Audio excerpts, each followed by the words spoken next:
창세기 15장 1절로 17절까지의 말씀입니다. 이후에 여호와의 말씀이 환상 중에 아브라함에게 임하여 이르시되 아브라함아 두려워하지 말라. 나는 내 방패요 너의 지극히 큰 상급이니라. 아브라함이 이르되 주 여호와여 무엇을 내게 주시려 하나이까? 나는 자식이 없사오니 나의 상속자는 이 다메섹 사람 엘리에셀이니이다. 아브라함이 또 이르되 주께서 내게 씨를 주지 아니하셨으니 내 집에서 길린 자가 내 상속자가 될 것이니이다. 여호와의 말씀이 그에게 임하여 이르시되 그 사람이 내 상속자가 아니라 내 몸에서 날 자가 내 상속자가 되리라 하시고 그를 이끌고 밖으로 나가 이르시되 하늘을 우러러 무뼈를 셀 수 있나 보라. 또 그에게 이르시되 내 자손이 이와 같으리라. 아브라함이 여호와를 믿으니 여호와께서 이를 그의 의로 여기시고 또 그에게 이르시되 나는 이 땅을 내게 주어 소유를 삼게 하려고 너를 갈대아의 내 우르에서 이끌어낸 여호와니라. 그가 이르되 주 여호와여 내가 이 땅을 소유로 받을 것을 무엇으로 알리이까? 여호와께서 그에게 이르시되 나를 위하여 3년 된 암소와 3년 된 암염소와 3년 된 순양과 산비둘 위와 집부득이 새끼를 가져올지니라. 아브라함이 그 모든 것을 가져다가 그 중간을 쪼개고 그 쪼갠 것을 마주 대하여 놓고 그 새는 쪼개지 아니하였으며 솔개가 그 사체 위에 내릴 때에 아브라함이 쫓았더라. 해질 때에 아브라함에게 깊은 잠이 임하고 큰 흑암과 두려움이 그에게 임하였더니 여호와께서 아브라함에게 이르시되 너는 반드시 알라. 내 자손이 이방에서 객이 되어 그들을 섬기겠고 그들은 400년 동안 내 자손을 괴롭히리니 그들이 섬기는 나라를 내가 징벌할지며 그 후에 내 자손이 큰 재물을 이끌고 나오리라. 너는 장수하다가 평안히 조상에게로 돌아가 장사될 것이요 내 자손은 4대 만에 이 땅으로 돌아오리니 이는 아모리 족속의 죄악이 아직 가득 차지 아니함이니라 하시더니 해가 져서 어두울 때에 연기나는 화로가 보이며 타는 횃불이 쪼갠 고기 사이로 지나더라. 아멘. 아브라함과 우리 인생을 이렇게 비교해 보면 성경은 말하기를 아브라함의 축복이 우리에게 미치게 하려고 예수님이 나무 위에 달려서 저주를 받으셨다라고 갈라디아서는 말해요. 그래서 아브라함이 받은 축복은 곧 누구에게 허락된 것이다? 오늘 예수 믿는 저와 여러분들에게 허락되어지는 복입니다. 할렐루야. 이 아브라함의 축복이 오늘 저와 여러분들 속에 여러분의 가정 안에 또한 풀어지게 되기를 예수님의 이름으로 축복합니다. 오늘 본문에 나오는 아브라함은 하나님의 축복의 자리에 서 있다. 은혜 받는 자리에 서 있지만은 상황은 그렇게 녹록하지가 않습니다. 아브라함은 이방 땅에서 나그네 인생을 보내야 했습니다.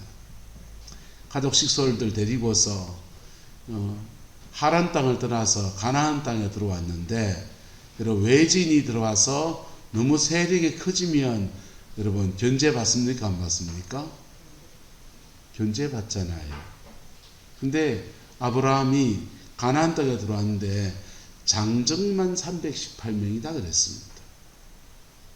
그래서 그 가나안 땅에도 자기들끼리 막 분쟁도 막 일어나고 갈등도 일어나는데 아브라함이 누구 편을 지지하느냐, 누구 손을 들어주느냐 이런 것들이 늘 초미의 관심이 되기도 하고 저 힘센 사람이 왜 우리 옆에 와 있지 이런 경계의 대상이 되기도 했습니다. 근데 아브라함은 그래서 처신이라는 것이 굉장히 중요했어요. 누구한테도 힘을 실지 않고 중립군처럼 그렇게 이렇게 살아가는 아브라함의 인생이었습니다. 근데 아브라함이 그렇게 조용히 살고 세상사에 관심 없는 것처럼 그렇게 인생을 살고 있는데 관심 있게 나타나야 되고 드러나야만 되는 사건이 벌어지게 됩니다. 사랑하는 그의 조카 롯이 소돔 고모라의 전쟁이 일어나고 그돌라오멜 연합군에게 그만 잡혀가 버린 거예요. 피부치라고는 조카 롯 하나밖에 없는데 그 롯이 잡혀가 버리게 되니까 아브라함이 속된 말로 꼭지가 돌아버린 것입니다. 앞뒤 가릴 것 없이 집에 있는 모든 힘을 다 끌어모아서 그돌라오멜 연합군을 추격해 들어갑니다. 그돌라오멜은 소돔 사람들하고 싸워 이겨서 전리품 취하고 사람을 포로로 잡아가서 이제는 그 포로들을 이제 노예로 팔지 뭐 이런 거 하려고 지금 철수해 가고 있는데 이 그돌라오멜 연합군을 추격해 들어가서 전쟁을 치렀습니다. 여러분, 인생을 살아가다 보면 성경은 말하기를 할 수 있거든 너희는 모든 사람과 평화하라 그랬습니다. 아브라함도 모든 사람과 평화하고 싶었습니다. 그게 아브라함에게도 유익하고, 그래서 그렇게 처신하면서 조심조심 인생을 살았어요. 그런데 조카 롯이 잡혀가는 문제가 생기니까 이거는 조심조심 살아갈 문제가 아닌 겁니다. 가감해야 되고 결단해야 되고 뛰어들어야 되는 문제가 일어난 것입니다. 그래서 조카 롯을 구출하려고 집에서 318명의 사병을 거느리고 추격해 들어갑니다. 여러분, 318명이면 몇 명인 줄 되지 압니까? 우리 군대 생활하면 일개 대대병력이 한 400명 정도가 돼요. 한 개의 대대보다 조금 적은 정도, 318명. 그 강한 군대를 가지고 있는 사람이 아브라함이었습니다. 사람들은 아브라함이 그런 힘을 가지고 있는 줄도 몰랐어요. 그런데 저 사람이 저만치 힘이 있었나? 이런 생각이 되어진 것입니다. 근데 그 전쟁에서 연합군을 격퇴하고 조카 롯을 구출하고 그 소돔에 빼앗겼던 모든 노략물들을 되찾아가지고 전리품으로 되찾아서 가지고 오는 겁니다. 승리했으니까 할렐루야잖아요. 승리했으니까 할렐루야긴 한데 염려도 된다 안 된다? 염려도 되는 것. 왜요? 이제 아브라함의 명백한 적이 생겼어요. 그돌라오멜 연합군하고는 적이 되어버렸고요. 가까이 있는 가나안 사람들에게는 저 사람이 저런 힘이 있었나? 아브라함이 가지고 있는 힘이 드러나 버린 것입니다. 그런 힘이 드러났을 때 여러분, 그 가나안 동네에 텃세가 생길 수 있다 없다? 있죠. 떠나주기를 바라는 사람도 있고요. 아브라함은 우리 편으로 끌어들여야 되겠다 이런 사람도 있고요. 이게 지금 아브라함이 지금 머리가 복잡한 문제입니다. 아브라함은요, 그 전쟁에서 치르면서 소돔왕이 이렇게 말합니다. 사람은 나에게 다 돌려주고 전리품은, 아이고 밑에 안 보입니다. 사람은 나에게 돌려주고 전리품은 아브라함 당신이 택하십시오. 취하십시오. 여러분, 소돔의 전리품은요, 그 당시에 가장 화려한 도시의 전리품이에요. 금은 세공문들이 있고요. 그 다음에 그 당시에 뭐 향신료라든지 그 다음에 좋은 먹거리라든지 풍성하고 맛난 먹거리도 있고요. 여러분, 금은보화가 있고 여러 가지 재물들이 가득한데 그 전리품들은 아브라함이 취하고 잡혀갔던 사람들은 다 소돔왕에게 돌려주세요. 우리 백성으로 되돌려주세요. 그렇게 청한 거예요. 욕심이 날 수 있다 없다? 아이, 욕심 날 수 있잖아요. 야, 이 금봐라 이거, 야, 이야, 이 죽이네 이거, 핸드폰 이거. 예? 그럴 수 있잖아요. 그런데 아브라함이요, 그 많은 전리품 중에서 살레만 멜기세덱 제사장에게 드릴 11조, 하나님이 성립케 하신 데 대해서 감사해서 11조만 따로 떼서 제사장에게 드리고 모든 전리품들을 하나도 취하지 않습니다. 왜 취하지 않느냐? 취하고 싶은 마음이 있겠지요. 그걸 취하는 순간 또 다른 문제가 또 생기는 것. 이 처신이라는 것이 굉장히 중요한 것이 아브라함의 자세예요. 그 아브라함에게 하나님이 나타나셔서 그 밤에 아브라함에게 말씀하십니다. 1절에 보면 아브라함아 뭐하지 말라? 두려워하지 말라. 뭐하지 말라? 두려워하지 말라. 할렐루야. 여러분, 아브라함도 지금 미래는 두렵다 안 두렵다? 지금까지는 처신 자리에서 균형 있게 이렇게 버텨왔는데 지금 아브라함은 두려운 겁니다. 그돌라오메 연합군이 다시 복수하겠다고 쳐들어올 수 있고, 그리고 주변 가나안에 있는 원래 있는 사람들, 소돔 사람들이 아브라함을 적대시할 수도 있고, 정치적으로 아브라함을 끌어들이려 할 수도 있고, 여러 가지가 떠나주기를 원할 수 있고, 복잡한 셈법이 존재하는 가운데 아브라함이 서 있는 거예요. 근데 아브라함의 첫 번째 하신 말씀이 너는 두려워하지 말라. 할렐루야. 그리고 나는 너의 방패다라고 말씀하십니다. 할렐루야.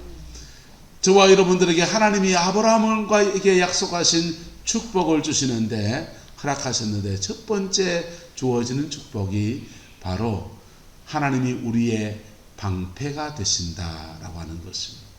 할렐루야. 저와 여러분들 안에서 하나님이 우리의 방패막이가 되어주시는 은혜가 있게 되기를 예수님의 이름으로 축복합니다. 이 나라가 이렇게 왜 잘 살게 되었습니까? 여러분, 1974년도까지는요 북한이 더 잘 살았어요. 사회주의 연맹이라고 해서 동구권부터 해서 저 북한까지 공산주의 사회끼리 자기들끼리 그냥 주고받고 그냥 이런 것들이 되게 많았습니다. 그래서 북한은 러시아로부터, 소련으로부터 많이 그냥 공짜로 많이 받고요, 중국으로부터 소련도 주는 니는 안 주나 해가지고 중국 팔 비틀어가지고 뺏어오고요. 그래서 얻어먹는 게 많았습니다. 지하자원이 많았고 산업시설이 거기가 더 많아서 자기들 세계 안에서 꽤 잘 사는 나라였어요. 심지어 그 당시까지 중국보다 북한이 더 잘 살았어요. 그런데요, 1974년도를 기점으로 해서 우리나라가 점점 더 잘 살게 되었습니다. 그 계기들이 뭐냐? 지미 카터 대통령이 주한미군을 철수한다 그랬어요. 철수한다 그러니까 박정희 대통령이 그런 분들이 핵개발하겠다 그랬습니다. 우리가 핵개발한다고 하니까 북한에는 뭐 해야 됩니까? 나도 해야 됩니까? 안 해야 됩니까? 남북한은 무기가 균형을 맞아야 되거든요. 남한이 핵개발한다면 우리도 뭐 하겠다? 핵개발하겠다. 그리고 북한하고 우리가 동시에 핵개발에 들어간 겁니다. 핵개발에 들어가다가 우리가 핵개발하다고 난리를 치니까 미국 사람들이요, 야, 주한미군 철수 안 할게, 핵개발하지 마라 그랬습니다.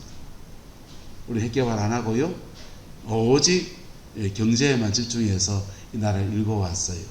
북한은요, 핵개발하다가 그다 동구권이 무너지고 공산주의 세계가 완전히 무너지고 자기 혼자 살아남아야 되니까 우리는 도대체 어떻게 살아남아야 될까 하다가 핵무기 개발하는 게 계속 지고 가는 겁니다. 저거 한 발 쏠 때마다 돈이 얼마나 나가는지 몰라요.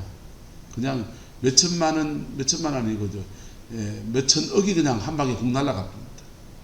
그걸 개발하는데 온 국력을 다 쓰고요, 우리는 미국이라고 하는 이 방패막이 속에서 경제개발하고 그리고 이만큼 사는 나라의 축복을 이루어 놓은 거예요. 할렐루야. 아브라함의 하나님 말씀하십니다. 나는 너의 방패다. 너는 두려워하지 말라. 할렐루야. 너는 두려워하지 말라. 그렇게 말씀하세요.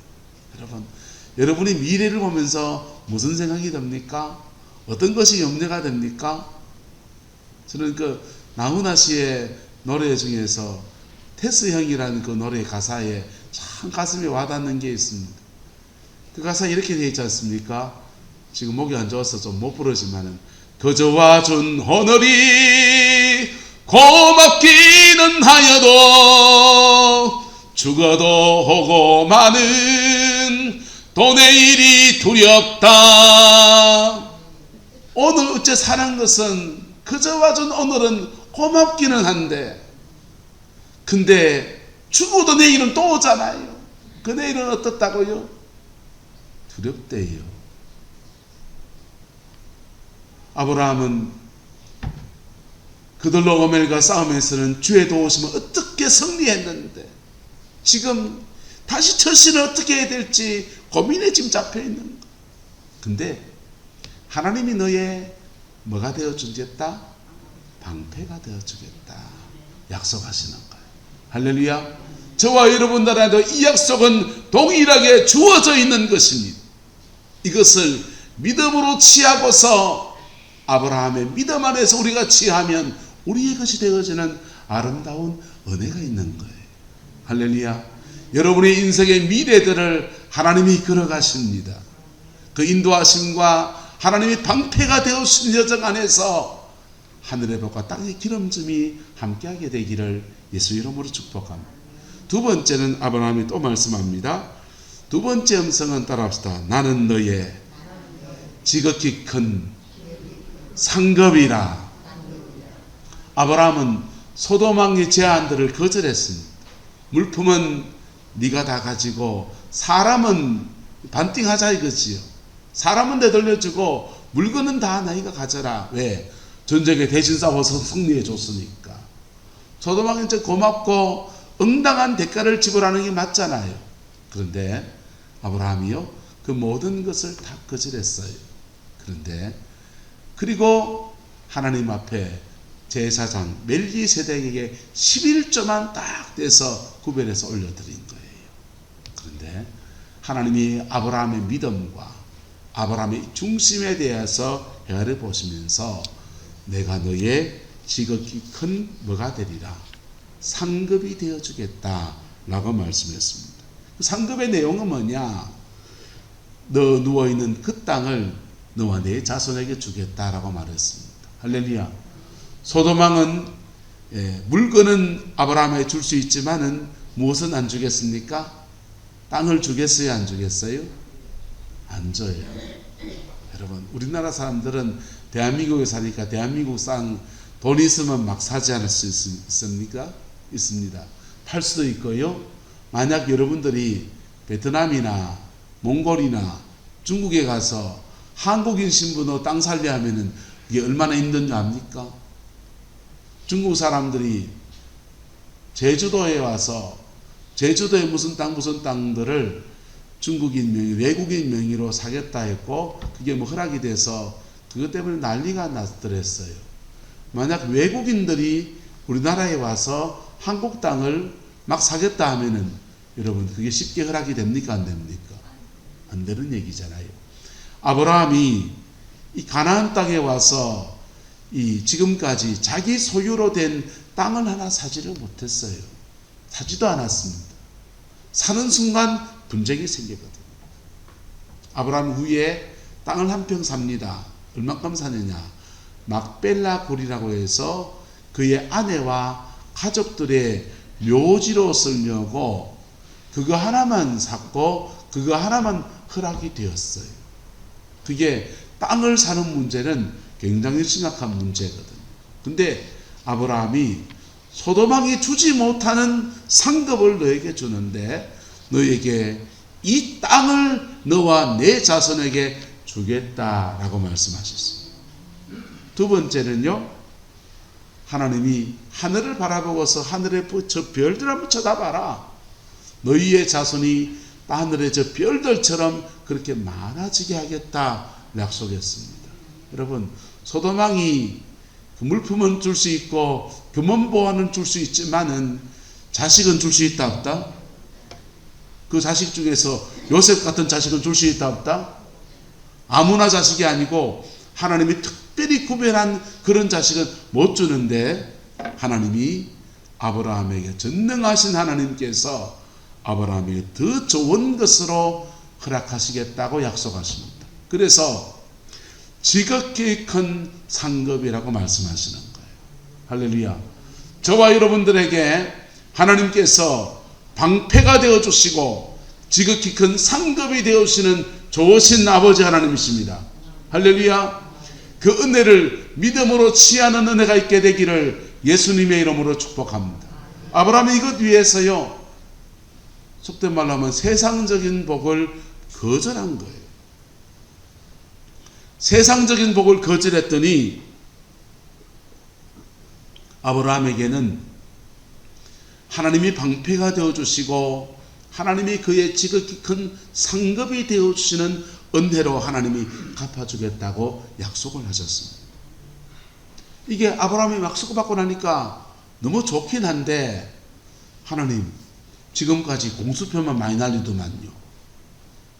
75세에 고향 떠날 때 자식을 주겠다, 네 몸에서 날짜가 너희 후사가 되겠다 약속하셔가지고 쫓아나왔는데, 지금까지 하나님이 그거 공수표만 들고 주지도 않으셨거든요.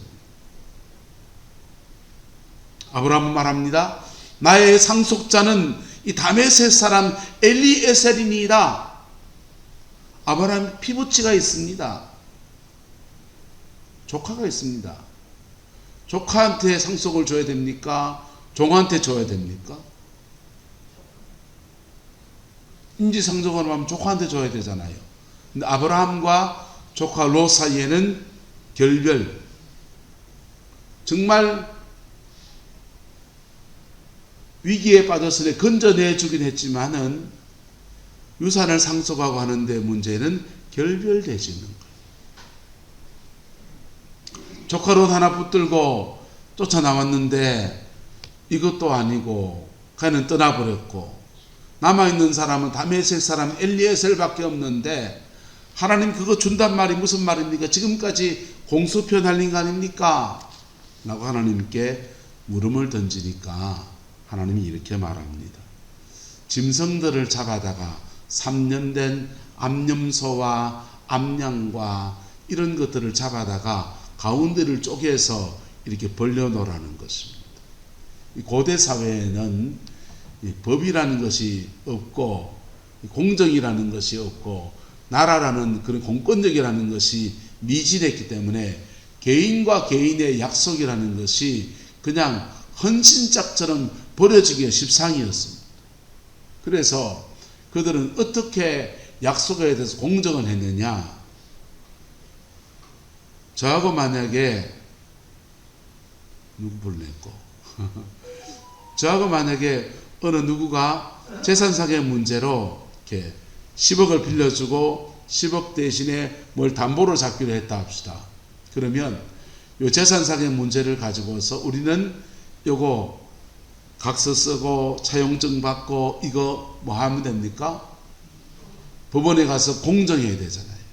그래야 안심 놓을 수 있잖아요.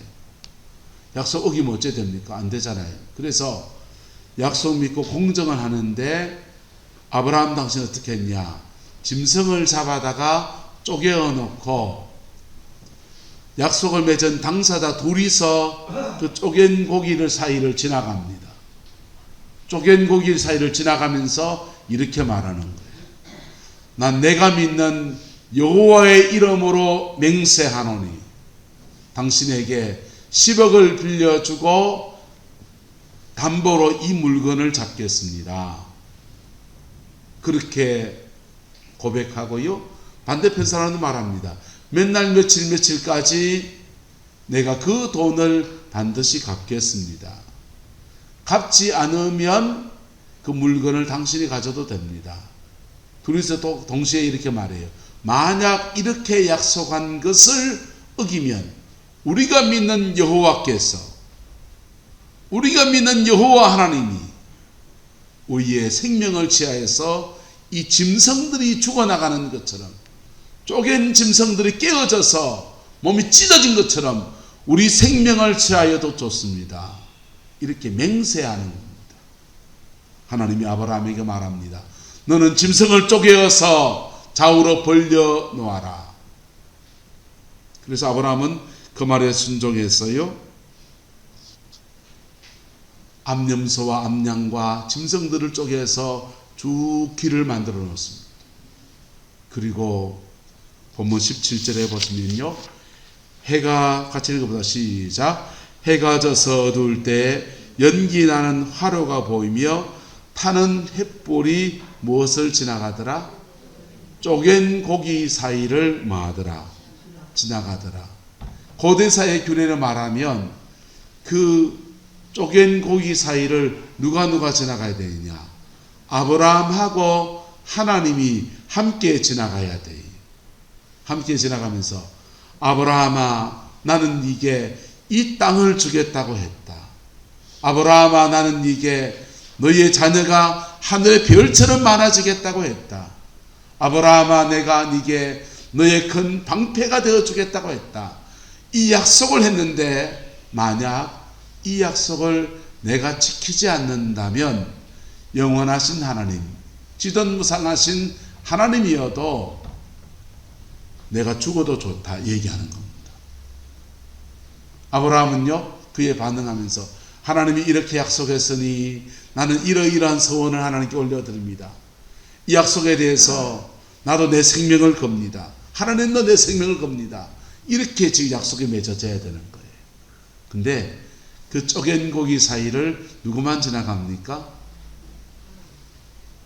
타는 횃불이 누구가 한대요? 바로 하나님의 임재를 말하는 거예요.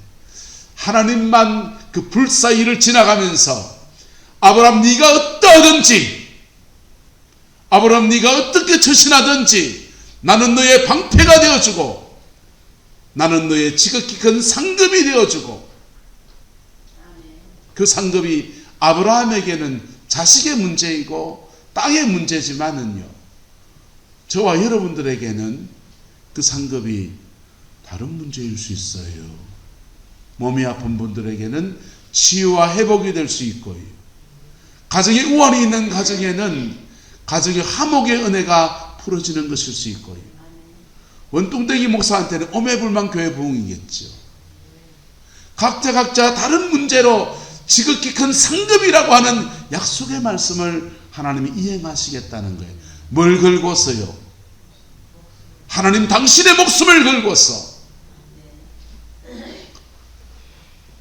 신약성은 이걸 이렇게 말합니다.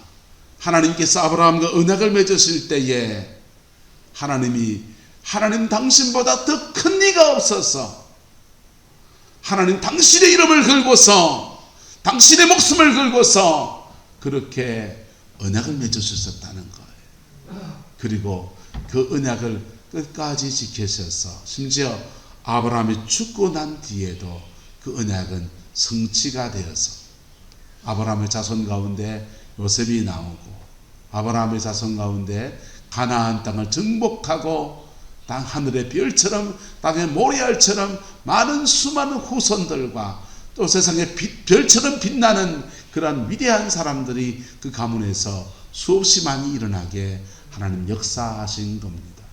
할렐루야. 찬양 하나 할까요? 내 주와 맺은 언약은 영불변하시니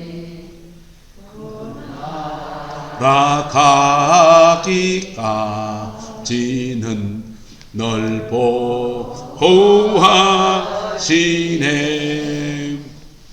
주님을 찬송하면서 할렐루야 할렐루야.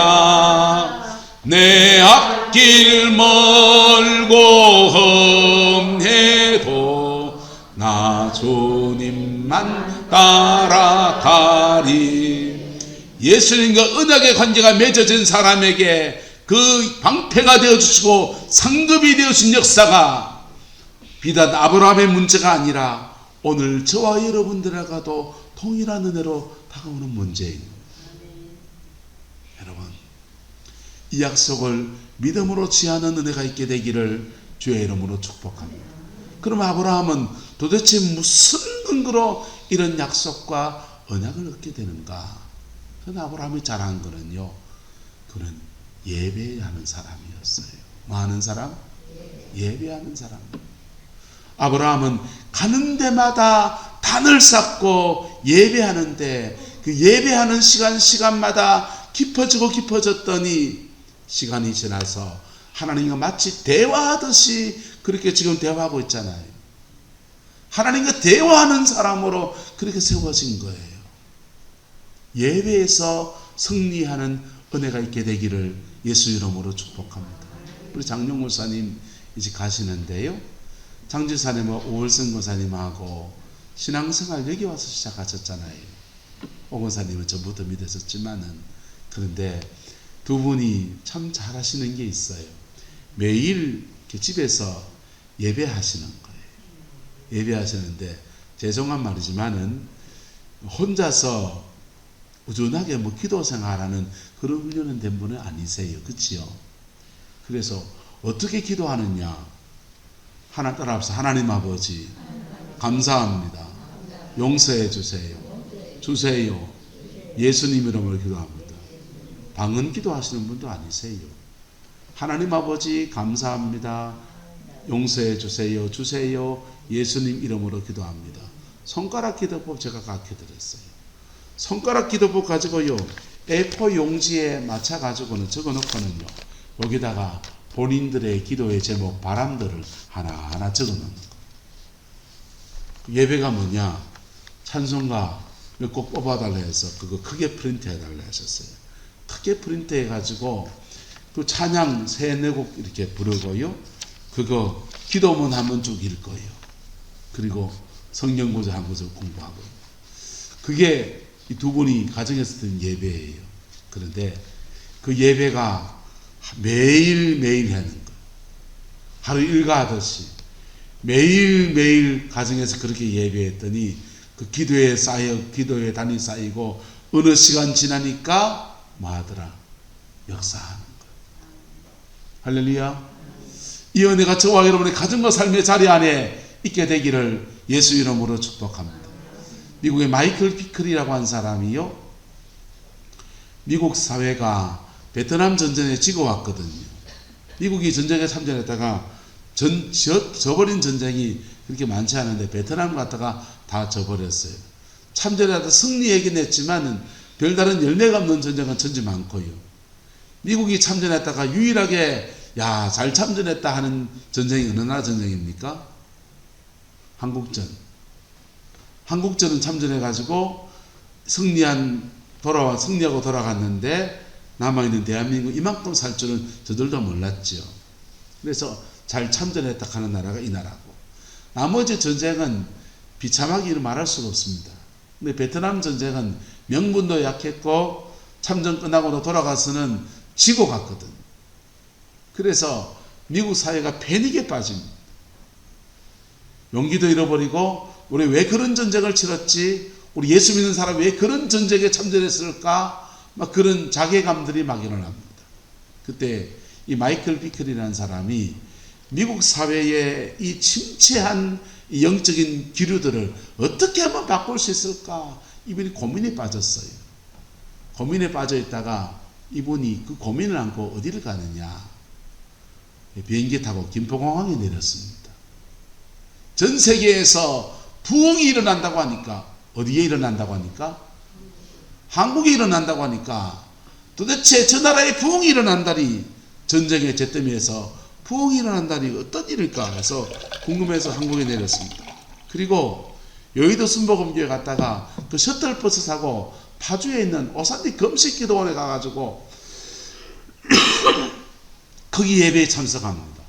새벽에 집회하고, 오전에 집회하고, 오후에 집회하고, 저녁에 집회하고, 밤에 철야하고, 뭐 이런 사람들이 다 있나 싶은 그 기도원에 가서 며칠을 머무릅니다. 그래 같이 기도하면서 이분이 은혜를 받았어요. 은혜를 받고 난 뒤에 이거다 이런 생각이 들었습니다. 그래서 미국 일주일에 한 번 예배하잖아요. 주일날. 미국 가서 새로운 교회를 해야 되겠다. 그래서 새로운 교회도 아니에요. 기도원을 해야 되겠다. 한국의 기도원을 미국에 그대로 갖다 놓고 기도원을 시작한 거예요. 영어로 이제 플레이어 센터, 기도의 집, 우리말로 같이 번역해서 기도의 집이라고 보니 원래 말은 기도원입니다. 미국식 기도원을 한 겁니다. 기도원을 하는데 똑같이 새벽에 미국 사람 뭐하니까 오전에 집회하고 오후에 집회하고 저녁에 집회하고 하루에 3번 그래 집회합니다. 3번 집회하는데 이게 점점 더 은혜가 쌓이기 시작하니까 어느 시간 되니까 흐름이 바뀌었어요. 바뀌면서 24시간 릴레이로 기도하는 집 운동을 펼쳐요. 그게 전 세계로 퍼져서 기도의 집 운동이 됐어요. 그리고 그렇게 8년을 그렇게 한 곳에서 기도하고 하다 보니까 그 성령의 임재가 거기에 넘쳐나는 거예요. 병자가 오면 그냥 치유가 일어나고, 마음에 깊은 고민 있는 사람들이 오면 거기서 기도하다가 응답을 받고, 특별히 거기 있는 사역자들은 예언의 은사가 그렇게 다들 와서 사람들 오면 예언적으로 상담해주는 그런 축복을 누리면서요, 전 미국의 영성을 지고 갈 뿐 아니라 전 세계의 영성을 지고 가는 그런 공동체로 세워지게 됐습니다. 비밀이 뭡니까? 따라서 예배. 비밀이 뭐라고요? 예배. 다른 것 없어요. 아브라함은 하나님 앞에 예배하는 사람이었습니다. 전쟁을 나갈 때도 예배하고, 전쟁에 승리하고 와도 예배하고, 만약에 전쟁이 지고 왔다가도 뭐하고? 예배하고. 기쁠 때도 예배하고, 슬플 때도 예배하고. 그럴 때 그 예배 중에 두려움을 안고 있을 때, 예배할 때 하나님은 두려워하지 말라고 말씀하시고, 기쁘고 감사할 때 말씀하시면, 예배하면 하나님이 아브라함이 이렇게 말할 거예요. 너 기쁘냐? 나도 기쁘다. 하나님과 인격적 관계 안에서 그렇게 예배할 때 하나님은 아브라함의 방패가 되어주시고, 아브라함의 지극히 큰 상급이 되어주시고, 그것을 확실하게 이루어주겠다고 하면서 다른 횃불 사이에서 하나님 혼자 지나가시면서 당신의 목숨을 걸고서 약속하시고 있는 겁니다. 이 약속이 저와 여러분과 함께하게 되기를 예수님의 이름으로 축복합니다. 아니, 저와 여러분과 함께하고 있다고요. 근데 우리가 안 찾아먹는 거지. 여러분, 내 은행에 10억을 저축해 놨습니다. 오늘 당장 떼거리가 없습니다. 뭐 하면 됩니까? 찾아먹으면 되잖아요. 예? 허양숙 지사님과 또 돈 빌려주세요. 빌리러 갈 필요가 있습니까? 없습니까? 예? 오늘 오스곳에 밥 한 사주나 일할 필요가 있습니까? 없습니까? 그럴 필요 없어요. 내 돈 내산 은행 가서 찾아가지고 내 돈으로 사모면 돼요. 하나님은 우리의 하나님이시고, 하나님 우리 아버지시고, 아브라함의 약속하신 그 약속을 우리에게 주시기 위해서 갈라디아서 말합니다. 예수님께서 나무 위에 달려서 저주를 받은 바 되었으니 이는 아브라함의 축복이 모든 이방인들에게까지 미치게 하려 함이라. 할렐루야. 그것 위해서 주님은 친히 나무 위에 달려서 저주를 받은 바 되셨다는 거예요. 아브라함의 축복은 저와 여러분들의 것이고, 아브라함의 축복은 모든 그리스도인들의 것입니다. 우리가 피 묻은 십자가의 은총 의지에서 하나님과 바른 관계 안에 설 때, 예배하며 하나님 앞에 깊이 나갈 때, 누구든지 간에, 어떤 사람이든지 간에, 어떤 인생의 문제를 안고 있든지 간에 하나님은 이 약속 가운데서 축복하시고 끌어주시는 역사를 허락하여 주십니다. 이것을 여러분의 것으로 취하는 아름다운 은혜가 있게 되기를 예수 이름으로 축복합니다. 예배하는 사람이 되세요.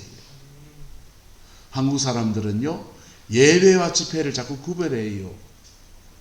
주일날 예배처럼 묵찬, 기찬, 설지찬 이렇게 예배하는 것을 예배라고 생각하고요, 막 둥탕둥탕 옛날에 북치고 막 방언 기도하고 이런 데는 집회 이래 떠났습니다.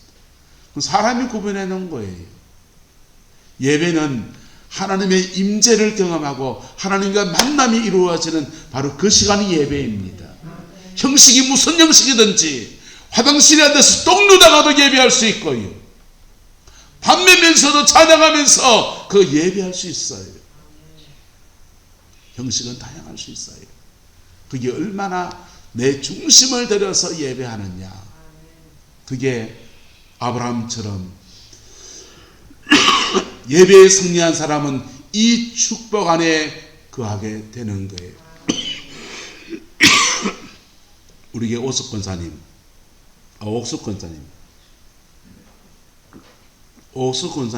집에서 그 거실에서 구릉포에 개척교회를 하시려고, 우리에게는 좀 위협이 됐겠죠. 교회가 안에 떨어들어오고 우리 교인이 그 가서 교회를 한다니까. 근데 어쨌든 부산 제1교회에서 파송되어 분이 오셔서 구릉포에서 교회를 하겠다고 그 거실 바닥에서 늘 예배했습니다. 근데 그 하다가 여기 구릉포에 교회를 안 하고 포항 가서 교회를 하셨잖아요.